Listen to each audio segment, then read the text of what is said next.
Hello vinyl community, this is Randy. Back to do another video. Today I'm going to show you some records that I picked up in the last part of October 2025. Maybe a little bit of the first part of November 2025. First record I have to show you is by a band called Good Flying Birds. Talulah's Tape is the name of the album.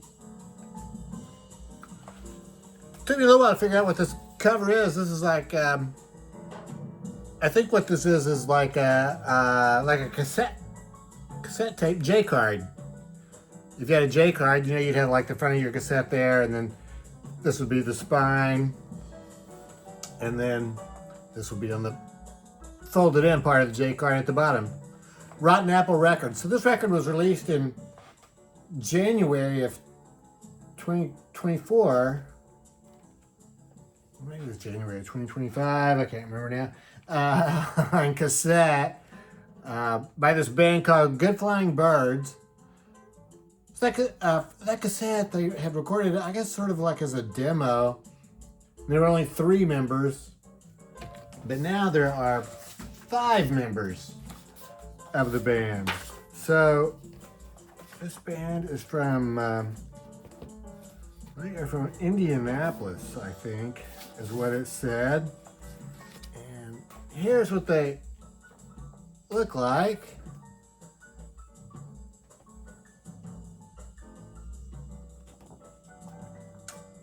And here is the insert that tells the track listing.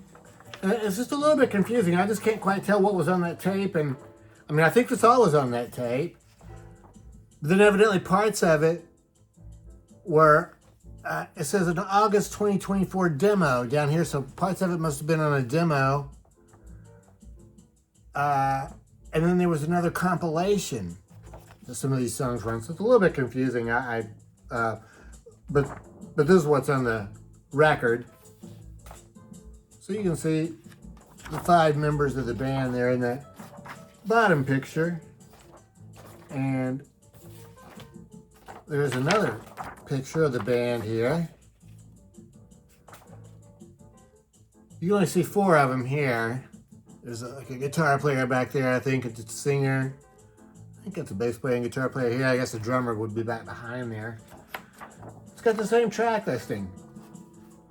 I'm not sure why they gave me 2 of these that are, I mean, it's sort of the same information, but they are different. Obviously that's different on the front. And they also gave me the lyrics. So, lots of information and lots of stuff. And this band is, oh yeah, these songs were originally recorded to a tape. It was by, they called themselves, I guess it says Words by Talulah God. Words by Talulah God. So that's where Talulah's Tape comes from. There's not really, I don't see the names of the band members anywhere. I assume that one of them must be named Talulah.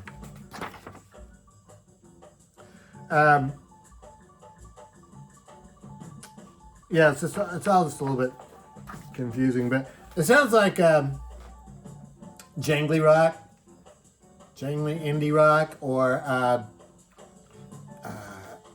my friend Sean heard part of this and he immediately identified it as a C86 band, which it really did sound a lot like BMX Bandits. So yeah, jangly rock, indie rock with both male and female lead vocals. So yeah, pretty good overall. I've been enjoying it.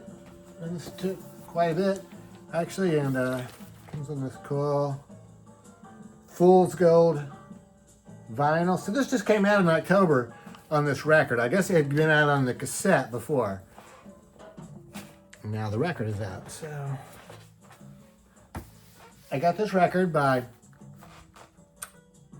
Paul Weller. Find El Dorado. Shout out to Morton Estad. I had heard about this album at all, and he showed the CD that he had gotten. So thanks for letting me know about that, Morton. And this is a gatefold sleeve. It's a 2-record set, and this is a 2-record set. Here's the inside of the gatefold. It's a 2-record set of covers, all cover songs. So Paul Weller did not write any of these songs. And here is the track listing. I'll tell you what's really interesting about this is I was completely unfamiliar with all of these songs, except for I Started a Joke, the Bee Gees song. I Started a Joke, the first song on side C. But other than that, I did not know any of these songs at all. I thought maybe when I listened to it, I would recognize someone, but I didn't. These are all totally new to me. So these are songs, I guess, that Paul Weller heard while he was growing up, and, well, I guess right up through. Well, there's one song on here that says it's 21st century, written in the 21st century, which is actually written out by his bass player. But other than that, these are older songs, I guess, that Paul Weller had always wanted to do. It comes with this insert that tells the story of each song.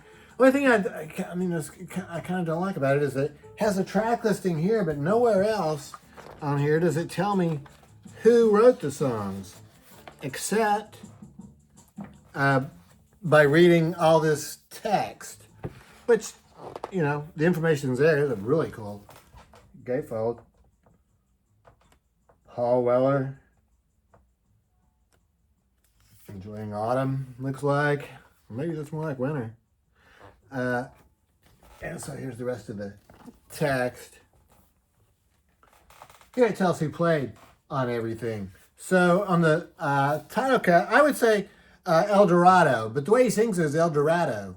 He sings El Dorado, which I thought was kind of interesting. But maybe that's the way the original guy who wrote it sang it. It was written by a guy I had never heard of before, an Irish guy, and I won't be able to find it right now. But I guess sort of an interesting thing about the title cut is that Noel Gallagher joins him on that song for some guitar. Focus of all these songs is really the songs. I mean, there's no flashy guitar solos or anything on any of these. Another big guest appearance is the very last song on here, Clive's song. He's joined by Robert Plant. So Robert Plant and Paul trade lead vocals. They both do some background vocals, or they sing together, I guess. And Robert Plant also plays harmonica. Some on this, but you know that also is just very cool because it's not like he's playing a big harmonica solo or anything. He just fits right in with the rest of the band. Sounds really good. This is on Parlophone and Warner Records in the United States, but I got a Parlophone one, so I'm not sure if it was really released in the United. It seems like I would have gotten a Warner Records label. Here's the big album that I've gotten since the last time I made a video. Tame Impala, Deadbeat. It's already November, so it's time. I guess it's time to start thinking about favorite albums of the year. And boy, there have been a lot of really good ones this year, so I'm really going to go back and start reviewing some albums. But I mean, this one just sort of jumps right into the front. But you know, this has a lot to do with the fact that I'm a big Tame Impala fan. So I was predisposed to like it a lot, but it really is fantastic. And I tell you what's interesting about that for me is that this is all done by Kevin Parker. It's all done by Kevin Parker with like synthesizers and drum machines and stuff like that. It's all Kevin Parker. And it says on here, this also came with a booklet. This one's not stapled into the record jacket. It's weird. It's doesn't fully cover that. But I see in the credits it says here that he recorded this in some city, and has the name of the city and then capital WA. So to me that means Washington. But I thought he was from Australia. I don't know if he came to Washington just to record, or is there a province in Australia that is abbreviated WA? I don't know that much about Australia. This booklet is just strictly art. There's no information or reading.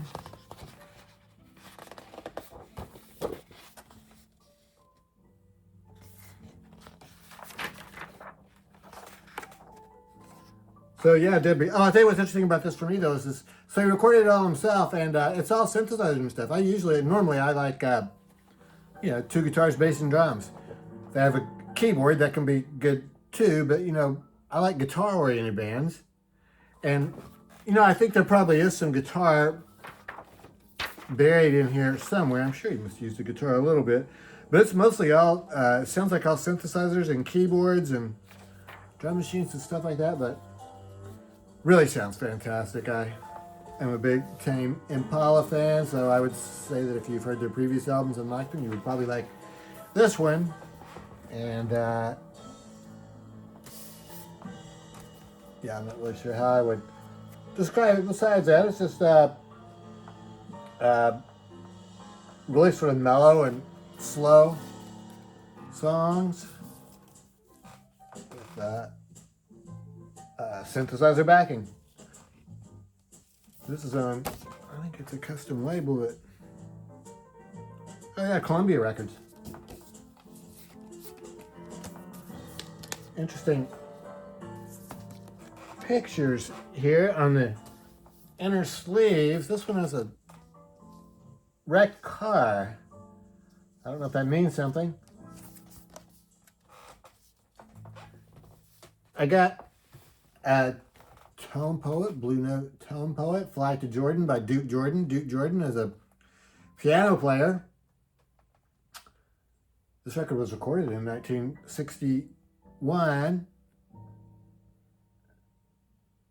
Originally recorded in 1961 and released again in 1963, re-released in 1963. Both of those were mono versions. 72, they finally released a stereo version. This just came out a week or two ago. Duke Jordan is a piano player who played with Charlie Parker from like 1946 to 1948. So his name was familiar to me from those early Charlie Parker recordings.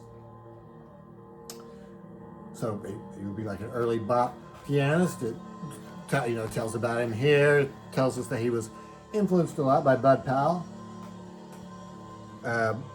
This record features Dizzy Reese on trumpet and Stanley Turrentine on tenor sax, Reggie Workman on bass, and Art Taylor on drums.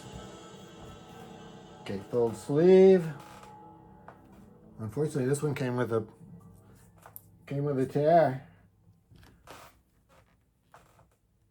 That's right in the middle. I think it's probably done by the record during shipment. It probably moved around some during shipment. So yeah, that's too bad. Here's what Duke looks like in 1961. Yeah, so these are all Duke Jordan originals. I basically would call it straight ahead jazz, leaning towards sort of the soul jazz that became more popular, I think, in the later part of the '60s. Standard Blue Note label for that one. The record we've been hearing is the one I just got in the mail yesterday. Ramsey Lewis Trio, Groovin live at the Penthouse. Penthouse in Seattle, Washington. This was a radio broadcast.